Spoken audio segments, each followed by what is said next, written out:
Welcome to How to Decorate from Ballard Designs, a weekly podcast all about the trials and triumphs of decorating and redecorating your home. I'm Caroline. I'm on the marketing team. And I'm Taryn, and I'm a product designer. I'm Liz. I head up the creative team. We're your hosts. Join the expert team at Ballard Designs for tips, tricks, and tales from interior designers, stylists, and other talents in the design world. Plus, we'll answer your decorating dilemmas at the end of each episode. We love answering your questions, so don't forget to email us at podcast@ballarddesigns.net.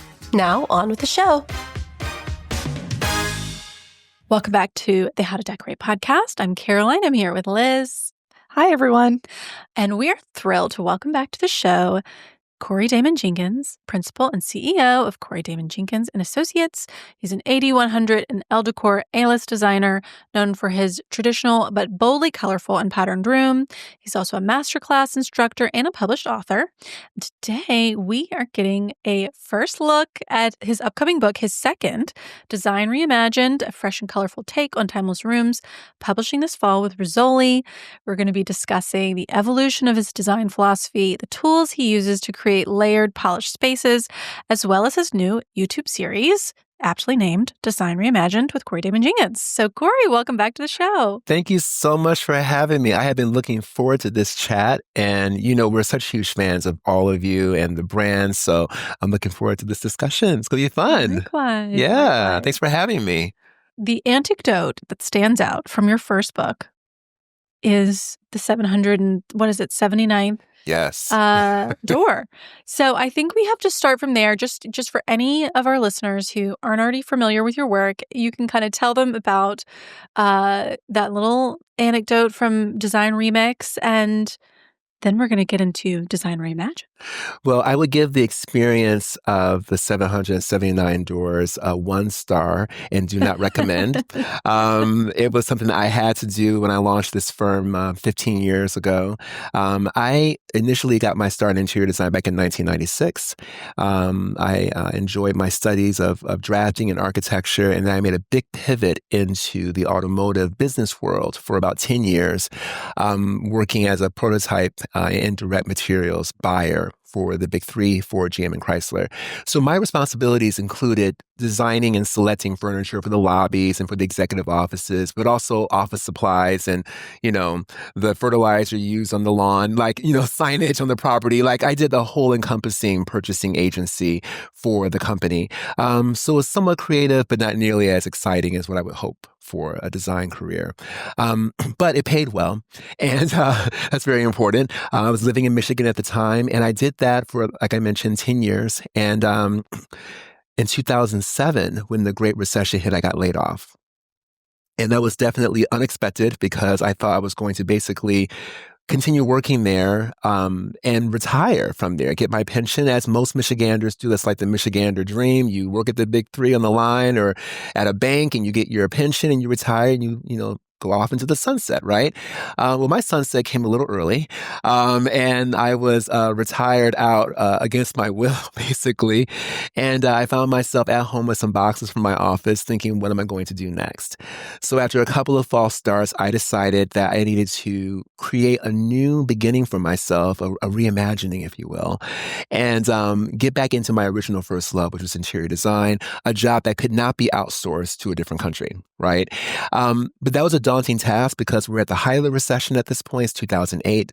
And people in Michigan are very conservative, very laid back. They don't believe in, showing off their wealth, especially to friends and neighbors who they know are going through a tough time financially with the economic meltdown that we were experiencing. So the idea of launching a design firm at the height of a Great Recession in Michigan, of all places, is a tall order. But I was very determined. I had a Honda Accord, and because of what I was planning to do, which was basically installing a grassroots campaign to find my first client, I did not feel comfortable driving my Honda Accord around to find my first client. So I went to the local enterprise rent-a-car shop, and I explained to them that I had a goal. I'm going to knock on 1,000 doors in Metro Detroit to find my first design client. And chances are that client's probably going to be an executive or in some way, shape, or form related to the big three. And the big three makes GM, Ford, and Chrysler. So I cannot drive a foreign vehicle up to their driveway. So I need to, rent from you a Chrysler 300, and I need the same Chrysler 300 each and every time I come to you, because I want people to think that it's mine, And so the owner was completely, sympathetic to my plight, and he got me a beautiful black and silver Chrysler 300. And it was such a beautiful thing to look at because my Honda Accord was white with orange accoutrements on it, ergo rust. And I realized I needed to kind of, upgrade a little bit to get this first client in the door. So I drove around and I saw beautiful homes being built. Even during the recession, there was lots of construction going on. If I saw a house being constructed, I would, pull up to the driveway, get out with my little satchel. And I had, color boards and renderings and of course, brochures and business cards. And I had a very simple spiel. My name is Corey Damen Jenkins. I'm an interior designer. Are you in need of design services today?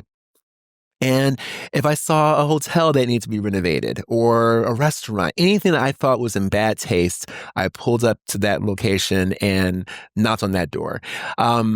I set a goal for myself for 1,000 doors. After about 778 doors in, I started to get a little discouraged. Remember, I had just been laid off during the Great Recession, and now I've had so many rejections at these doors. People would open the door and then slam their door, back in my face. I had a couple of people set their dogs out on the property to chase me off. I got up, real close and personal with a husky, one that had one eye was blue and one eye was green. I should never have had that much up close personal information about that dog. Way too close. Way too 4K high definition for my taste, right? I had some people call me some very unsavory names, right? I am soliciting business, so I was, I guess, eligible for that. And then there were the people who invited me in and took me for all of my ideas. And then when I gave them a letter of agreement, would ghost me. So there was lots of rejection back to back, and I got very discouraged. My self-esteem kind of took a downward spiral. And so I rounded down my goal from 1,000 doors to 800. And I said to myself, if I don't get a hit by door 800, I'll just hang this up, get a job at Starbucks because, at least they have healthcare insurance policies available, and I'll just ride this out until the recession blows over. And at the 779th door, this wonderful couple came to the door. I pulled up to their gated community and I waited for, someone to type in their code, and the wrought iron gates opened and they pulled in. So I pulled in after them. I got out, started walking the street, and I came to the 779th door, beautiful home in this gated community. And this doctor and his wife answered the door. They had just parted ways with their previous interior designer. And they were just lovely. It was a cold, blustery winter day. They offered me coffee and scones, which was a really great sign because no one had ever offered me anything. And if I can just say this, when someone offers you something that's like hospitable, that's a signal that they're looking at you as a potential partner, as a guest, and not just the help, if you know what I mean. So that was a really great first sign. And long story short, because it's a long story, they ended up hiring me to decorate their home. I put my heart and soul into it. We transformed several spaces. I got it professionally photographed, emptied my little piggy bank on that because the photographer was very expensive, but she was worth it. And I put the imagery up on my GoDaddy.com website that I had designed on my own with a friend. And 3 weeks later, HGTV's casting executives discovered my work online and cast me on my first television show. It was one of those HGTV Design Star competitions where you go up against other designers and fight to the death in front of national, televised, audiences. And I won. And that catapulted our brand to international and later, it catapulted our brand to national and then later international acclaim that we are very grateful for today. Well, I love that story, not because I know it was obviously a challenging time, but because I do feel like it really encapsulates so much about you, your determination, but also like your positivity. Your rooms are just so exuberant, and bold and just so like positive, but in the like they're so happy. Thank you. And so you obviously retell that story with such a positivity to it, even though I'm sure it was a very hard time. One star, do not recommend. Yeah. That is quite the hustle story. That's amazing. Yeah. But I think that also speaks to, I think the way that you approach your practice now. I feel like there's such generosity in your practice and how you teach and the amount of information that you are giving in your masterclass and your upcoming YouTube series. I find that very inspiring. Thank you. I appreciate you saying that. I felt when I launched my firm and got really serious with the business, I encountered some gatekeeping, Liz, that I felt was very discouraging. A lot of the designers there in Michigan did not want to share information like who's the best wallpaper installer, who's the best painter. People were so selfish with their resources. And I told myself, if I'm ever blessed to climb to the top of the ladder of success, I will not pull it up after myself. I will leave it down and help others climb. So now I'm in a position to kind of give back and to hopefully inspire and encourage others, whether they're creators in the field or not. Just, I think we need to kind of move past this whole gatekeeping of sources and information and be more willing to accept the fact that there's enough for everyone and to just be more generous, Yeah. Goes a long way. Because everyone has their own perspective and everyone's going to bring their own ideas. So let's build on each other. Yeah. It's so easy. And life is so much more simpler when you do it that way.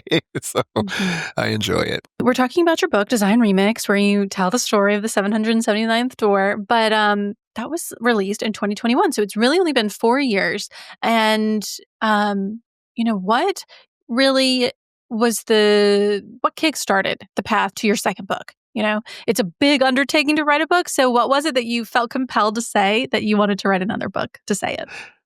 Well, we had such a great reception with Design Remix. And so when the publishers invited me at Rizzoli to come back and consider a second, partnership or a continuation of our partnership with the second book, the idea was, what can we do that we hadn't done before? So Design Remix was governed more by themes. Each chapter focused on a certain tenet of design and decor, or decoration, I should say. So for example, how to select bold colors, the bold standard, or how to design eclectic exuberance, right? These are the different chapter titles that focus on different types, black and white and pattern play and, textures and things of that nature. Design Reimagined, however, is much different in the sense that it's actually governed by 10 actual projects. And that format is just different. You're going to see entire projects from beginning to end, completely fleshed out, kitchens, dining rooms, bathrooms, bedrooms, but all from the same home or the same project. The thing about Design Remix is that I had several clients' homes featured, but they're split up over the entire book from front to cover because they're being governed by the topic. With Design Reimagined, if you want to find one particular theme or design tenet, it'll be covered in that chapter with that home. And then like Design Remix, Design Reimagined also has takeaways in the style of what I did on Masterclass, which was the foundation of Design Remix. We took that same theme, if you will, and we teach a lot about how to, bring these different principles home in a way that's affordable and relatable, bite-sized, and easier to achieve. It's a bigger book. Size-wise, Design Remix will stack on top of this one. It's a much bigger trim. It's probably, I think, 30 pages, 40 pages longer than Design Remix. And it's a fancier book. Like they gave us a bigger budget with this one, I think that's what happens when your first book does well. It's heading towards, I think, its 7th reprint. They were like, let's really make this book special. So like, for example, the pages are gilded in copper. The edges are gilded in copper, and the hard case is wrapped in this gorgeous peacock feathered linen. Now, no peacocks were injured or maimed in the making of the book, but it's definitely more textile friendly, textile driven, more fashion, like more haute couture fashion forward as far as the design of the book. And I'm looking forward to people seeing that when it arrives. Oh, I can't wait to have one in hand. It's so fun. And congratulations on 7 reprints. That's outrageous. That's a lot for a design book. I'm happy just to get one reprint. So I feel like a recording artist. When the sophomore album comes out, please don't let this one flop, but we're very excited. And it's only a few dollars more than the first book, even accounting for inflation. So again, it really shows the support that we have from the wonderful publishers and editors at Rizzoli to give us such a big chunky book for only a few dollars more than Design Remix. I mean, it's just we're just so thrilled. Yeah, I loved in the introduction, you talk a lot about flexibility, and you kind of talk about it both in in terms of life and the sort of the direction change that your life has taken in the last 4 years, but also in the context of your client project. So I wonder if you could just talk about why it's so important in design, and I guess maybe what you've learned about flexibility in the last couple of years. That's such a great question. I've learned that nothing changes in life but change. So if you're not experiencing changes and pivots, you're not really living. And so between closing my offices in Michigan, and saying goodbye to my beautiful home there, I had a home there, an office there, and I also had an apartment and an office in New York. But consolidating all of our resources to New York City was a big change, right? And then hiring more staff and expanding our office. I had a good-sized atelier when we got the office space in New York on the penthouse floor. We've now doubled our size. We have about 50% of the top floor now, and we're still growing. I'm very proud of that, but that comes with responsibility. We have exciting client projects, and the thing about being a New Yorker versus being a Michigander is that there's a bit of a wall that I think separates people from reaching out to the Midwest to hire for design. I don't know why, because we have great taste and style in Michigan as well. Whereas New York, if you're a New York-based designer, people reach out to you and they will bring you all the way up to the northeastern seaboard, all the way down to the south, over to California, to the Midwest. It's just a much more centrally located place to be for our firm. And our clients love coming to us now and meeting with us in New York City. They'll go and catch a great show, a play, great food. Whereas Michigan, it was always come to us because for whatever reason, people didn't want to come to the Great Lakes. Yeah. So you're saying moving to New York made it to where you had more national projects? Yes, absolutely. That's so funny. I mean, I guess it makes total sense, but also does in some ways seem counterintuitive. Yeah. I mean, it's definitely, I think, a logistical decision that I made that I was scared to make. Honestly, I was nervous to make the decision. But so far, it has paid off well. And we have great clients and just a top-notch team. I mean, I'm very, very grateful. Yeah. Well, you talk in that introduction, you talk about flexibility and you talk about how important it is when you're tackling a design project because, like in life, there's always something that maybe requires, to be reimagined. And I wonder if you could kind of share like some of the some examples of things that maybe were not in the original plan, which then sort of you had to either solve as a puzzle or bring in, based on circumstances. For like in the design project, yeah. Yeah, absolutely. So the one thing that I think sets apart this book from Remix is that every project in Reimagined are renovations. There's no new construction in this book whatsoever, whereas Design Remix had a few new construction projects. That's just by pure coincidence. We've done new construction projects since 21. We just did not put them in this book, hence the term Reimagined. So when you are embarking on a project and it has a historic provenance to it, or it's just an older home that you're renovating, you're going to come across things that are unexpected. It could be a beam in the ceiling that you cannot move because if you move it, the entire house collapses upon itself. That's a big problem. Or perhaps there's plumbing that is essential and you need to, work around that. Or, who knows what else is kind of laying beneath the floorboards, above the ceiling, in the walls. So you have to be very flexible and willing to pivot. It's like sailing a ship on the water. You don't sail in a straight line. You're constantly making pivots and turns and curves because the earth is round. As long as you arrive at your final destination, that's what really matters. So we may set out with a color palette or a design plan that's going to be a certain thing, a certain way. The client may change their mind. They are 100% entitled to do that, but that could cause for, that could be a cause for a pivot. Or you may encounter something structurally that calls for a pivot. So as a designer, you just have to be willing to not take yourself seriously and recognize this is part of the job, is to be very flexible and very open to change. Do you think that openness is something like, did you have to learn that or something that you've always had as a strength in your kind of tool belt? I think I learned that lesson best when I lost my job during the Great Recession, Yeah. because that was when I personally had to make the biggest pivot or the biggest change. I had a very set goal of what I wanted to do up to that point as far as a career. And then life said, guess what? We have an update for you. And as you download your life's iPhone and get these new protocols, you're now going in a completely different, direction. Yeah. And so I resisted that for a minute, Caroline. I'll be honest. I did resist that inclination, that pivot to make a change, because I just wanted to set my life in a certain direction. But it all came into fruition in a way that I could never have possibly imagined. So I'm good with the lessons now. I'm not saying I want to continue learning that lesson over and over and over again, but Yeah. I learned that one. No, but you put all your chips in on you, and that was amazing, and that totally paid off. Yeah, definitely. One of the things that I think is pivotal, I guess, to use that word again, in your work is this combination of traditional and, contemporary or modern.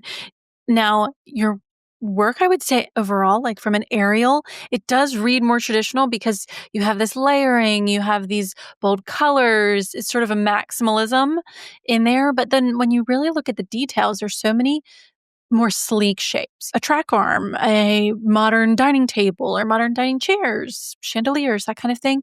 So I found that so interesting because, at first glance, it feels like, oh, it's so traditional, but then it's really not in many ways. So I'm curious, kind of how you like, where did that design DNA come from?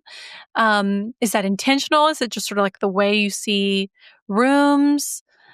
And then maybe we can talk about how to sort of recreate that for our listeners. I think both of my grandmothers and my mother were keen decorators. They had beautiful homes, and they were fearless, especially my mother. They were very fearless when it came to being okay with incorporating things that they had, things that have been passed down from family, generational wealth, if you will, things that had a nostalgic value, and learning how to make it work.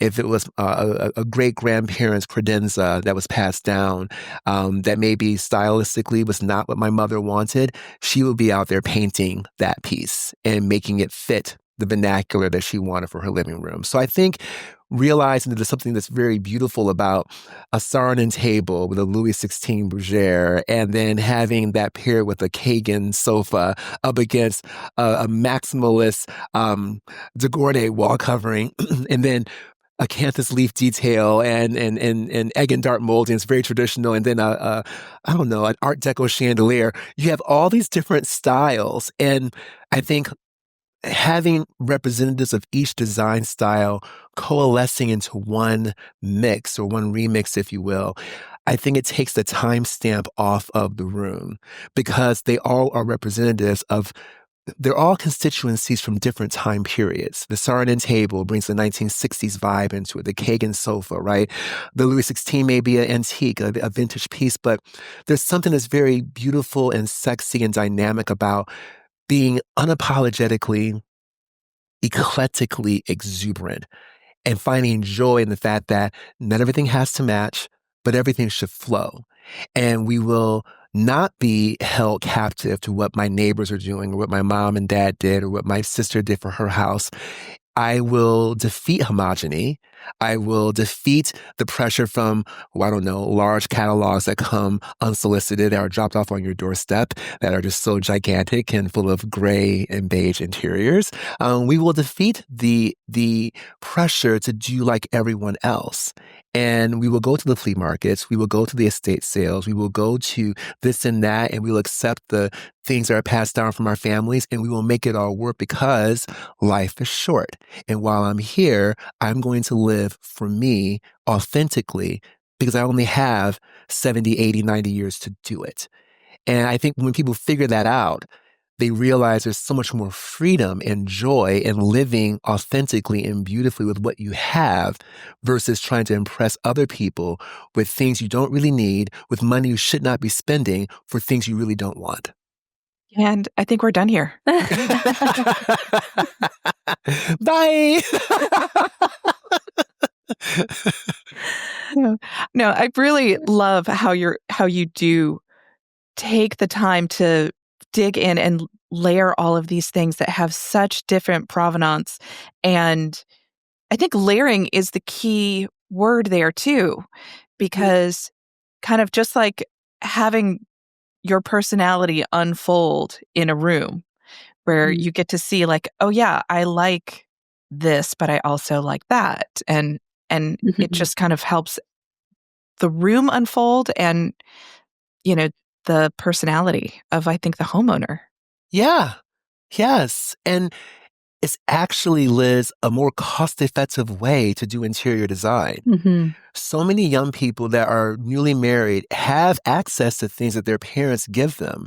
And they may feel this pressure to not use them because, I don't know, I didn't buy that for myself, or my girlfriend, her entire house is modern and I want to be, have an interior that's very cohesive like she does. Well, you don't know what her circumstances were, but you have this great credenza from your great grandmother that has all these stories that are so authentic and special in a real conversation piece. There's simply nothing to talk about if everything in the room is brand new, if everything in the room is beige. I always say life is too short to live in a beige box. And I love beige. I love taupe. But can we throw in a little emerald green with that? A little chocolate? We can do shades of chocolate and taupe and brown and tan. But let's throw in some white and some gold and a little bit of black, right? Even in neutrality, there is versatility.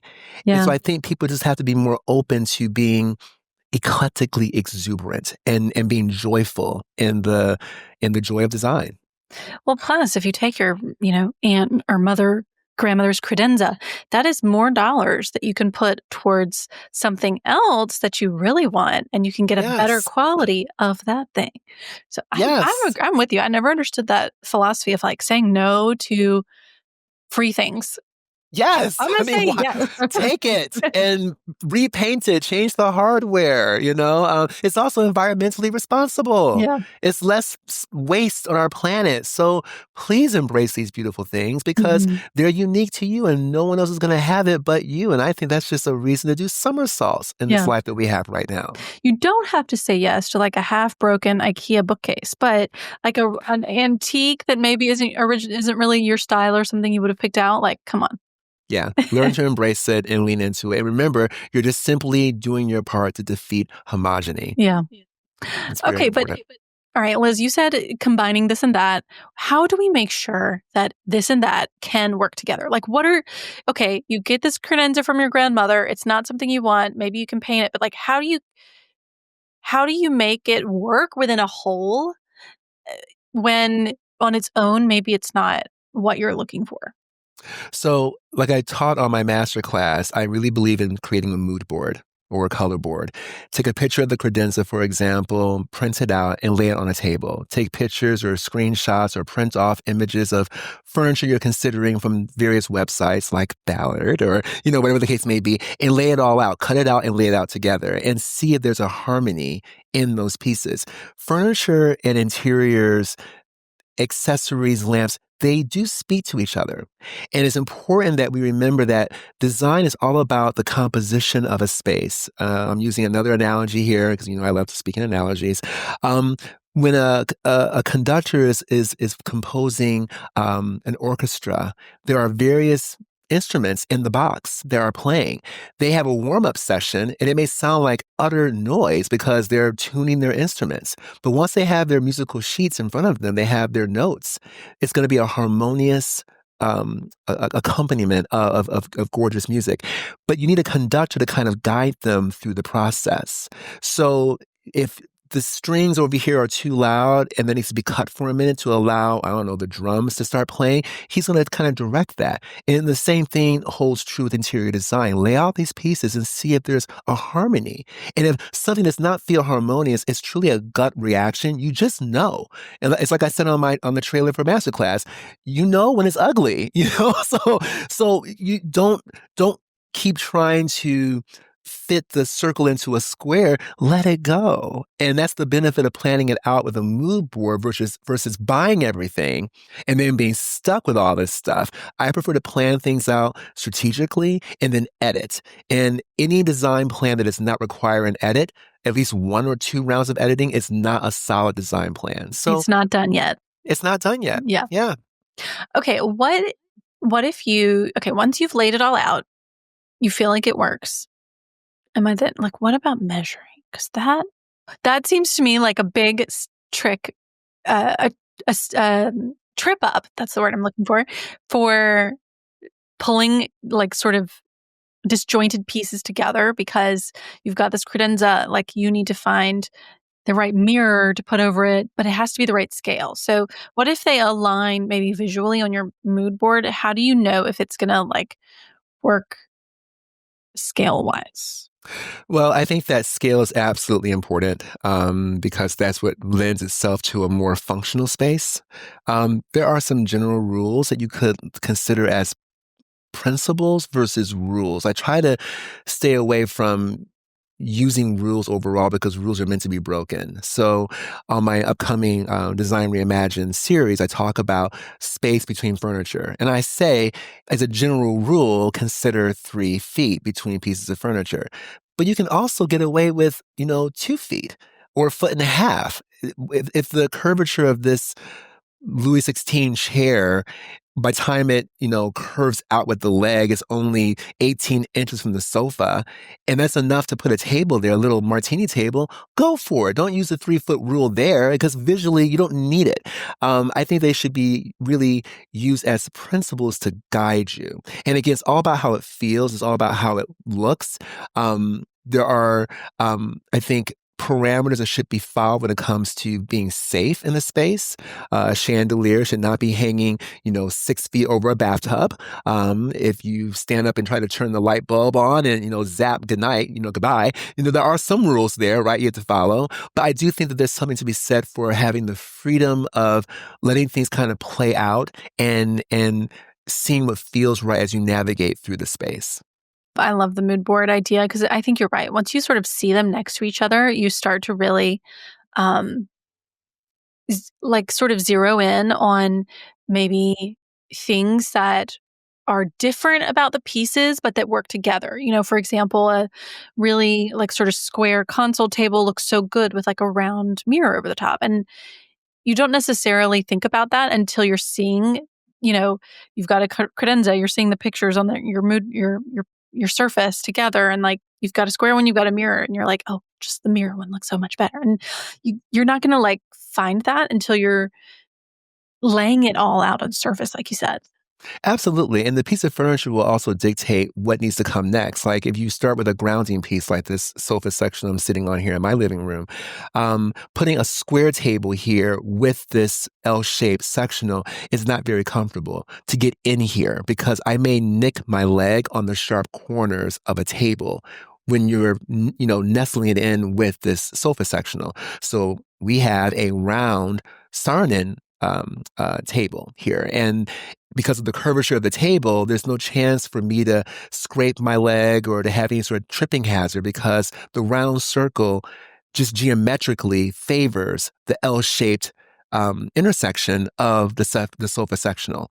So it's also about living with the space and seeing what feels right and perhaps doing so in a way that avoids you, damaging your legs. But I think there's something to planning it out if you can. Use paper, trace paper, sketch things out, sketch a floor plan out. There's even online tools right now that you can use on different websites to plan these spaces out. Yeah, shameless plug. We have one. It's I know. It's called our room planner. But I will say that I learned so much from learning how to draw in scale And it's so easy. And I feel like you could teach it to yourself probably in an hour. You get some graph paper, you get like a little scale, like an architecture scale that you can get off Amazon. And there is so much that revealed itself to me when I just drew it to scale, because like you said, you can tell when it looks bad. Right. And so you draw it to scale and you're like, this doesn't work, period. Like, Yep. gotta When it's rethink ugly. this, gotta be flexible, gotta find something else. The scale is everything. So yeah. Yeah, absolutely.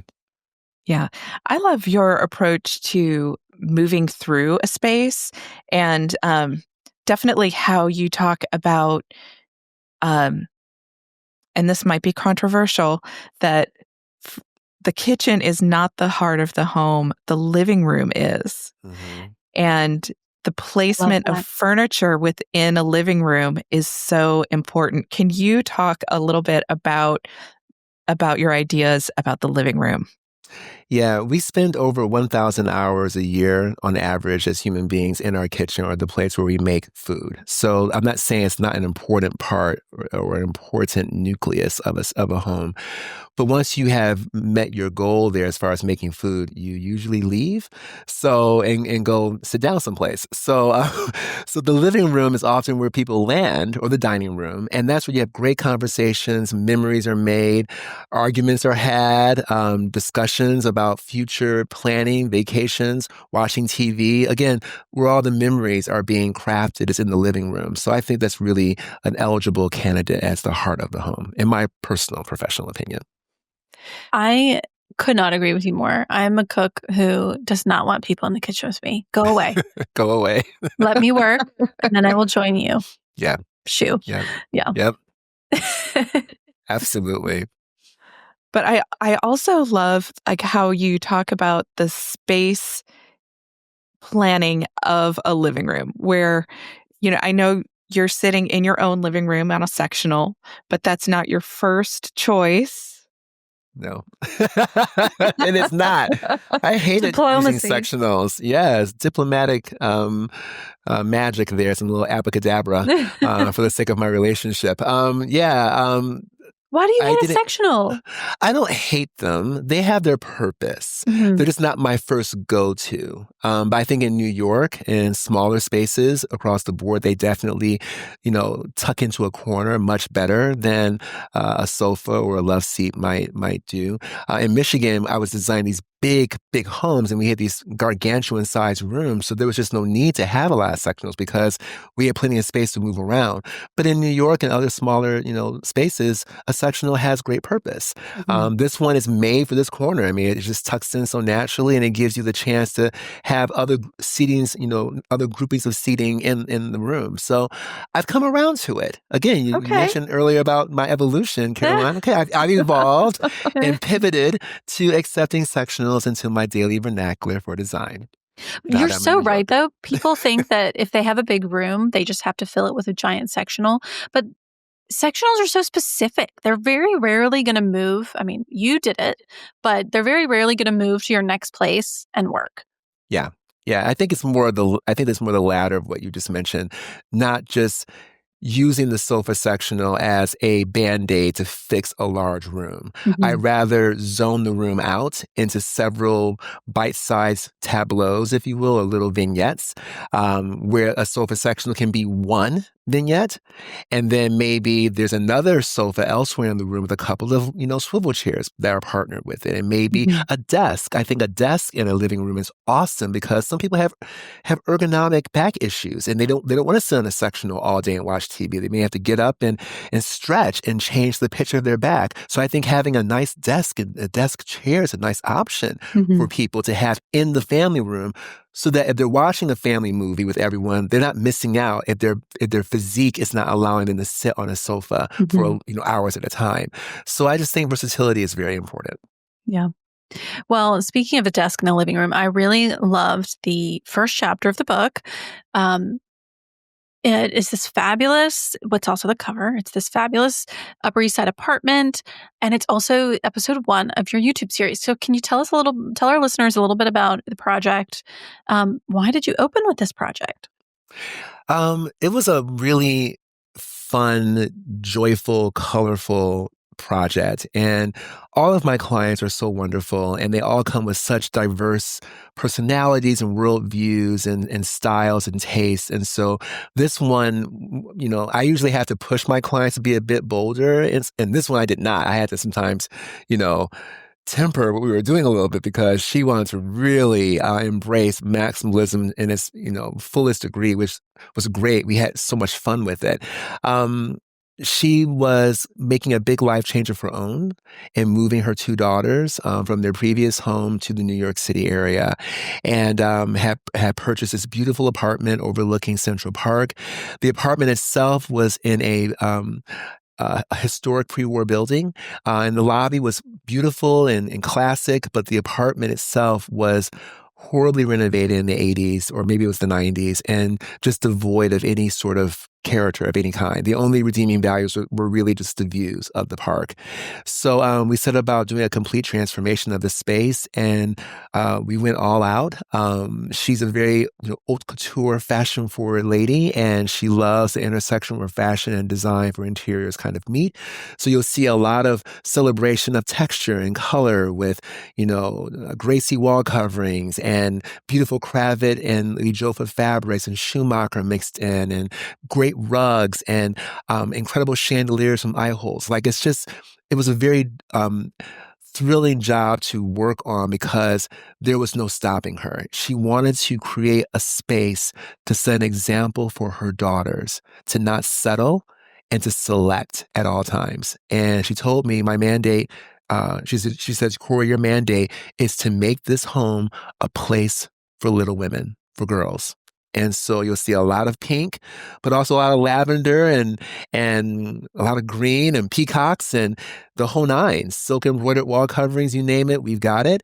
And I'm just so thrilled that it landed the front cover.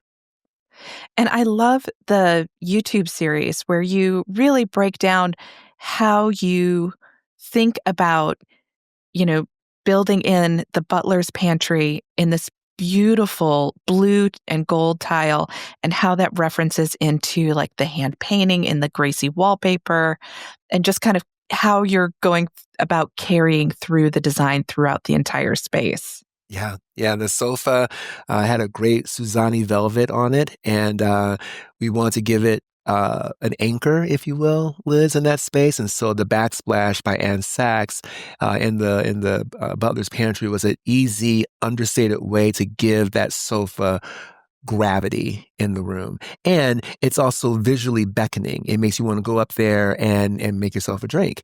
So there's lots of jewel tones at work in this home. And I was happy about that because historically jewel tones, when you think about emerald green, sapphire blue, ruby red, amethyst, when you look at ancient civilizations, those colors in dyes, in garments, and in furnishings, drapery panels and things of that nature, were reserved for the wealthy. The poor could not afford access to the dyes to make their own clothing and interiors colorful. So they were always draping their bodies and their homes in beige and gray and white because that did not require dye. And so therefore it was, quote unquote, affordable for those who were poor. What's interesting is that during the Great Recession, everyone was painting their homes beige and gray. And the reason why, I think, just from studying it and how color theory works, when people are about to take flight or they're about to part ways with something or they're anticipating losing something, they go for non-committal colors. So people were painting their homes during the Great Recession, the housing crisis, if you recall, beige and gray. They figured that would appeal to everyone. I might not have this house a year from now. I might not be here 3 months from now. So I'm going to go for the least offensive, least, visually committed color palette that will hopefully appeal to everyone because I don't really have a dog in this fight anymore.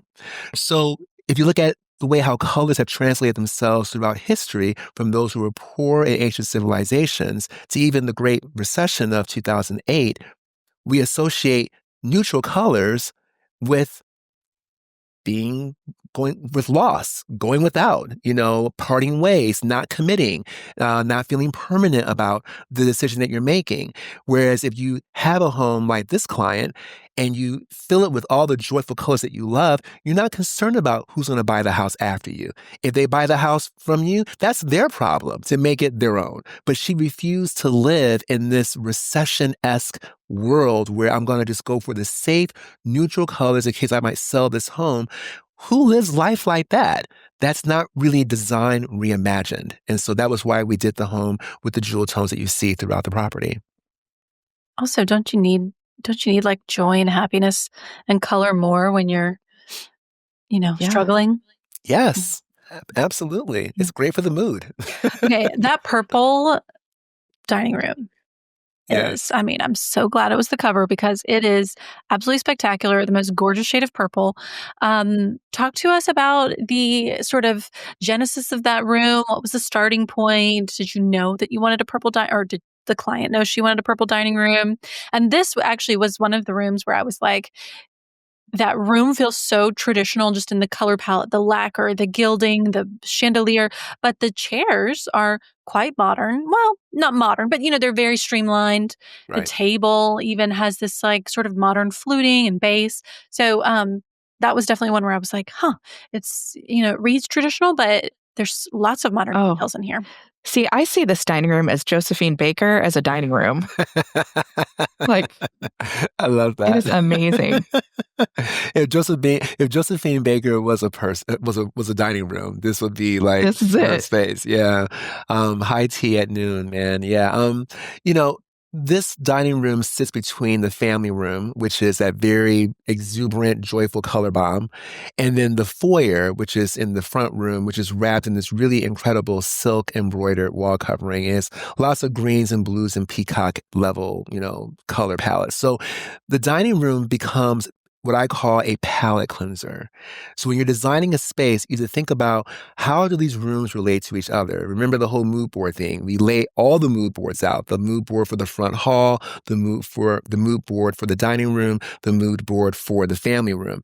If you put a Gracie wall covering on all three rooms, and they all are chinoiserie or, some very, detailed organic pattern, the eye can get overwhelmed. It can become too busy. So the dining room became like the break, the visual, palette cleanser, if you will, between two very powerful rooms. So that's why we went with that soft kind of lavender lacquer, because we just needed to give the eye a break. Initially, I was not going to do the family room with that Gracie wall covering. I had a different plan, and she wanted to go a bit bolder.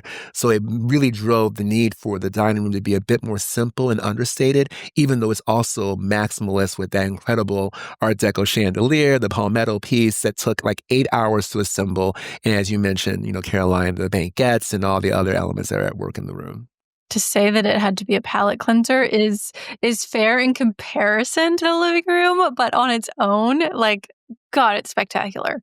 I think it was my favorite room in the whole book, just because also I love that purple is not a color that many people go to, and it's so elegant, so feminine, and it just looks so good with that like sort of walnut table. Just everything. It's so pretty. And okay, I all of a sudden I was flipping back through it, and I was like, oh my gosh, she used a jute rug in here. What an unpredictable choice. But it really is perfect because it kind of brings the whole thing sort of down a little bit, like, down not in terms of like energy, but like down in terms of its, I guess, like accessibility. Fanciness. Yeah, like it's more casual. Understated. Yeah. Understated, soft underfoot. And again, not everything has to be at a 10. We can dial it down to a 3, and it doesn't compromise the overall beauty of the space. So yeah, we try to create rooms that make people jealous. And I've had clients that will say to me, I think I'm losing some friends over this house because it's so much fancier than theirs. And that is not my problem. I've done my job. We want to create rooms that make people feel a certain way. And when I say jealousy, I mean it from the angle of the envy of living a life well lived. And whatever that might mean for you as far as the budget, whatever you can achieve, make it custom to you. That dining room is customized for my client, Erica. That's who she is. That might not be who you are. But whatever it is, just do it to the max. Even if it's modern and minimalist, do it to the max as far as finishing it and making it really tailored to your personality. You know what? Make your friends and neighbors jealous. They can have it too. Yeah. Hire me. No, I'm just kidding. I mean, I think it's just about, I think about how she wanted to make that house a statement, not only for herself, but more importantly for her little girls, to show them what to expect from their men in the future and how to live their lives elegantly. I think it's great. Can you tell us more about that? Was it a challenge to design a home that you knew young kids were going to be in? They're not that young.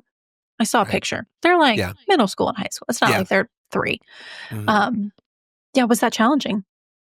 No, we spent a lot of time with the parents, with their children in the room, and we interview the children. We kind of draw them out. And the parents will tell you if the children are rambunctious, if they're very careful.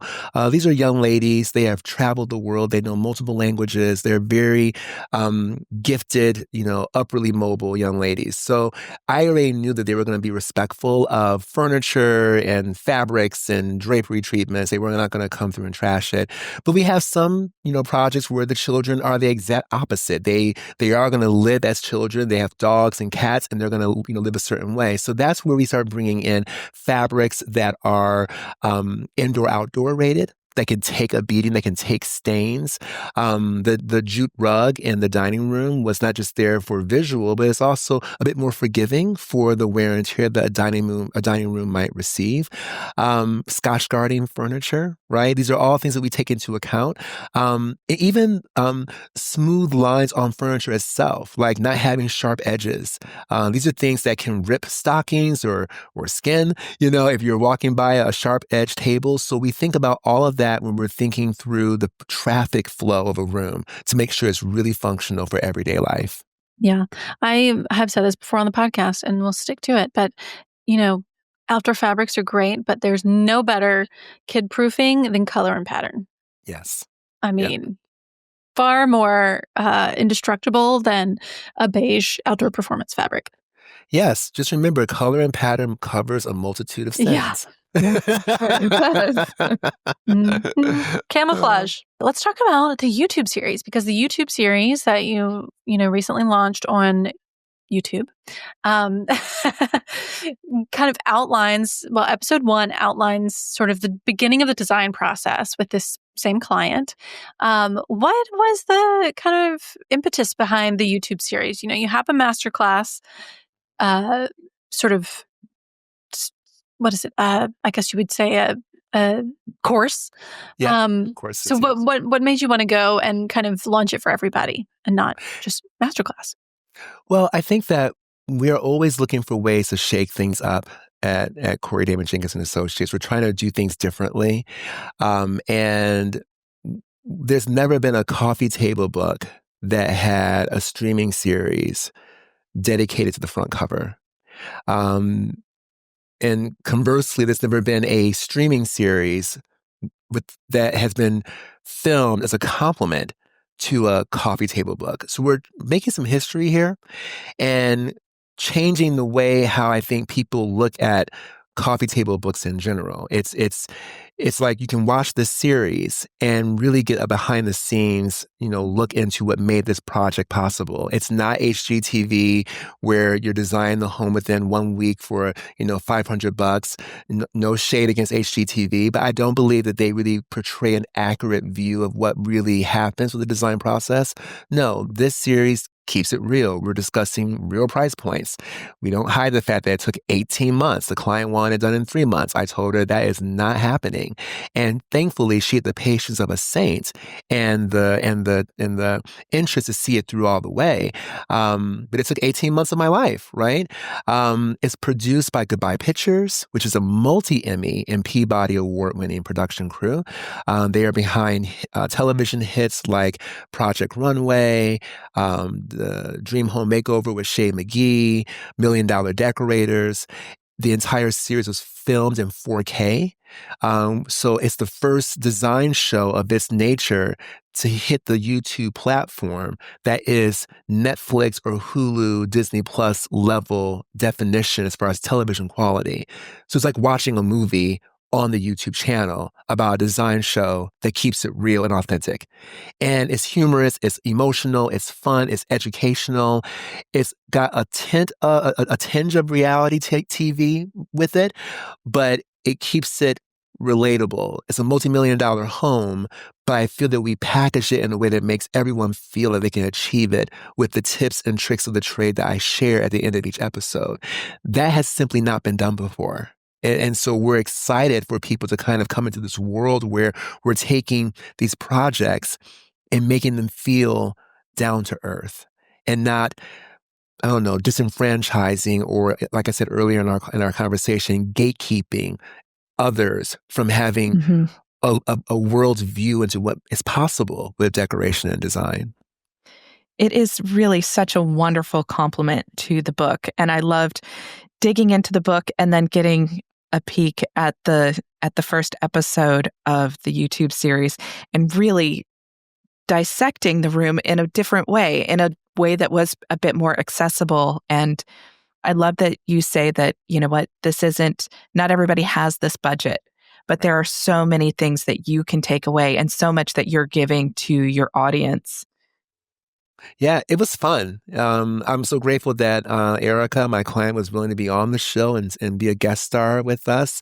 Not everyone's willing to do that, but she was on board with letting us, bring the cameras into her home. The finale shows her coming off the elevator and seeing the home fully furnished for the very first time. When she had left about 4 weeks earlier, the house was just being, painted. She hadn't seen a shred of any decor. So we had the cameras rolling. It was an emotional reunion for her to see the home.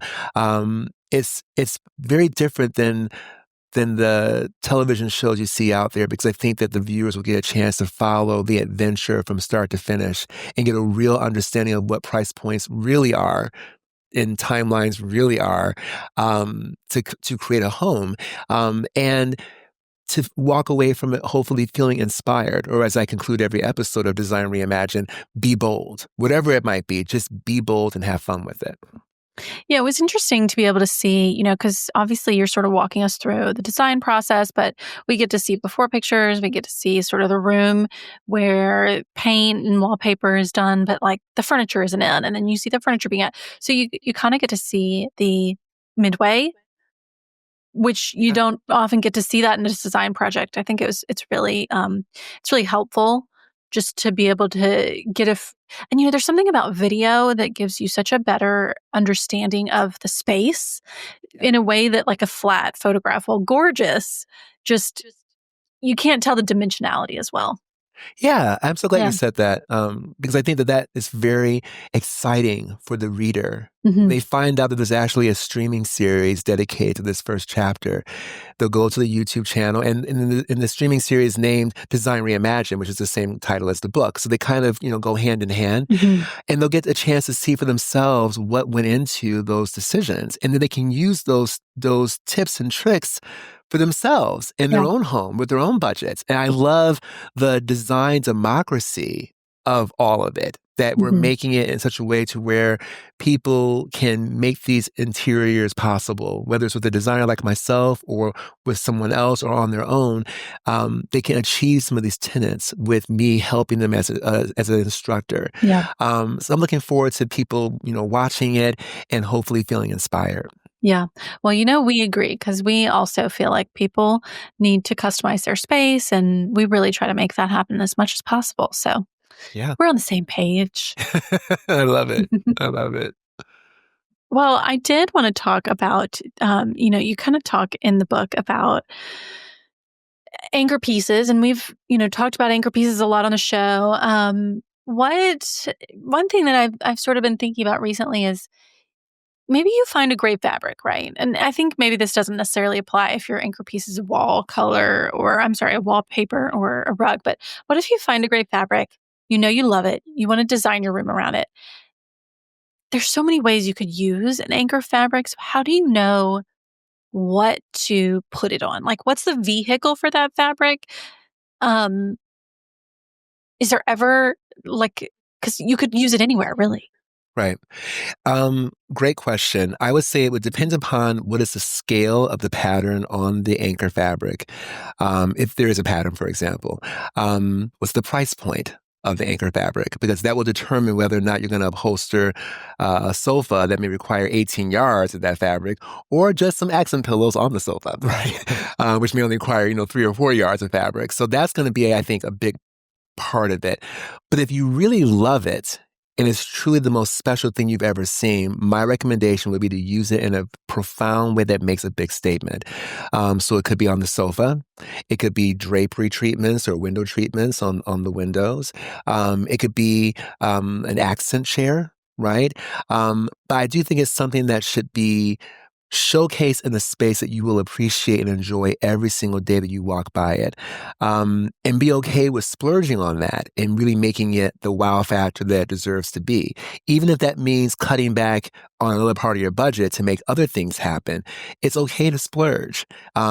Think of it like a toy box. A toy box has a lid on it. You put all your big toys in first, and then all your smaller toys have a way of kind of trickling down and finding a little nook and cranny to nestle into, and the lid closes. Well, the toy box is your budget. If you find this really amazing toy that's like the big toy in the box, like this anchor fabric, put that in first, and then you'll see how much room you have left in your toy box, ergo your budget, to put all the other little fabrics and elements in. And it's amazing. It always has a way of closing. The lid always closes. But prioritize the special thing first. You, of course, in the first episode, have this gorgeous Gracie wallpaper that's sort of your anchor piece, and everything sort of flows from there. And your sort of emerald banquette and the sapphire blue sofa and the wallpaper on the ceiling and everything. So, yeah. She did a about face on me on that project. She called me. It was around midnight. We were texting, and she was like, I had some concerns. I want this room to be even bolder. And we were texting back and forth, and I was actually at the studio still working. I said, do you want to just call me on the phone and just like hash this out? She said, is it too late? I'm like, well, it's already midnight. You might as well. We have that relationship. And so we had already purchased that green silk wall covering for the walls. And then she said, I want to pivot to something a bit bolder for the walls. So we ended up putting the grass cloth on the ceiling and then tying it into the Gracie design. So again, the lid always closes on the toy box. It's just a matter of, how many things you can cram in there, but it always closes. Yeah. The green grass cloth on the ceiling is absolutely gorgeous. Mm-hmm. Yeah, it's really Thank you. It's fun. Also, it was a cost-effective way to make that work because we could not send it back. Had to use it somewhere. The restocking fees, I'm telling you, they will kill you. So I said, this is not going back, just so you know, I can't send it back. So it's going on the ceiling. But it worked out. Yeah, it did. Well, Corey, thank you so much. This was delightful. And everyone needs to go look up your YouTube channel. It's Designed Reimagined with Corey Damen Jenkins. Obviously, pre-order the book on Amazon. Where else can they find and follow you? Instagram at Corey Damen Jenkins. I'm now on TikTok now. After Erica's house went viral, the TikTokers got a hold of it, and it started becoming like a viral thing. So I started getting some pressure from my team to join because they did not want someone else to like hijack my username on TikTok. So I'm on TikTok now. I have not made a single post yet, but that's coming with the Design Reimagined streaming series. Subscribe on the YouTube channel to get all the new episodes, the new book, and then also we just announced a new lighting collection with iColts. Exciting. So we're excited about that. That'll be debuting worldwide in January of 26. Okay. So we're excited about that. Lots of big things in the works. Love to hear it. Thank you. Thank you so much for having me. And again, we just love Ballard. We love the accessibility of the site. I love the product. You'll see it throughout Design Reimagined. I was going to say, I have my little eagle eyes. Yes, it is everywhere in that book. It's everywhere in the front cover and on Design Reimagined, the series, because the product is beautiful and it's got a great quality level to it, and it's accessible, and it's so easy to mix it in with all the beautiful things that we do for our clients. So thank you all for being such a consistent and dependable resource for designers. I think that's very important because we don't always get that, but we can always depend on Ballard to come through. So we're your biggest fan. We have been for many years. So thank you. Thank you for saying that. Thanks for having me. And that's our show. You can find all of the show notes on our blog, howtodecorate.com/podcast. To send in a decorating dilemma, email your questions to podcast@ballarddesigns.net so we can help you with your space. And of course, be sure to follow us on social media at Ballard Designs. Don't forget to subscribe wherever you get your podcasts so you never miss an episode. And please leave us a review. We'd love to hear your feedback. Until next time, happy Happy decorating.